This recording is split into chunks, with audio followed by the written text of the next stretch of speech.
Ama 3 dəqiqə. Salam, mən Ləman Əkbərli, 166 saylı məktəb liseyin 11-ci sinif şagirdi. Bugünkü təqdimatım Vətən müharibəsi, Qarabağın azad olunması.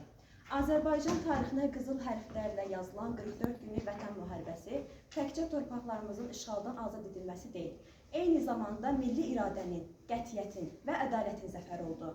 Bu müharibə Azərbaycanın ərazi bütövlüyünü bərpa etməklə yanaşı, xalqımızın qürurunu, şərəfini və haqqı olan inamını özünə qaytardı.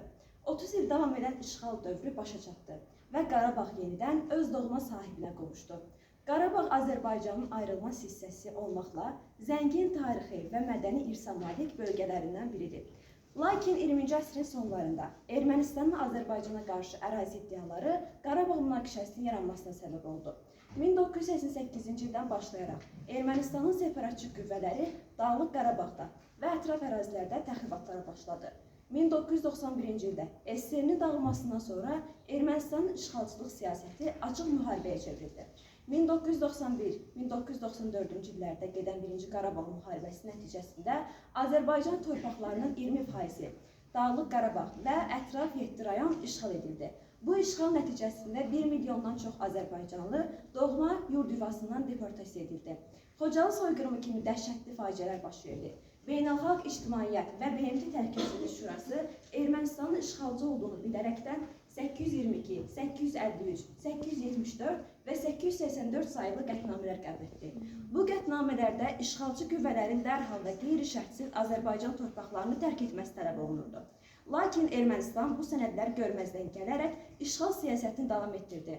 ATƏT Minsk qrupu münaqişənin sülh yolu ilə həllini tapmaq üçün vasitəçilik etsə də, Ermənistanın qeyri-konstruktiv mövqeyi danışıqların nəticəsiz qalmasına səbəb oldu. 2020-ci il sentyabr ayında Ermənistanın növbəti dəfə atəşkəsi pozaraq mülki insanlara hücum etməsi Azərbaycanın səbrini daşırdı.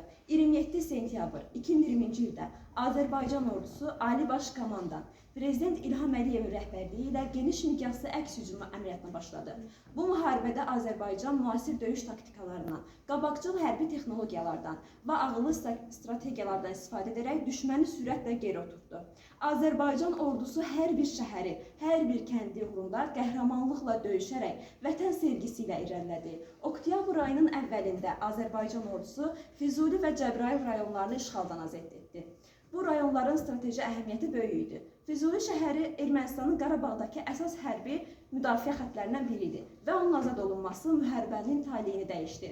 Füzuli uğrunda gedən döyüşlər ağır olsa da Azərbaycan ordusunun peşəkarlığı və yüksək döyüş ruhu nəticəsində düşmən geri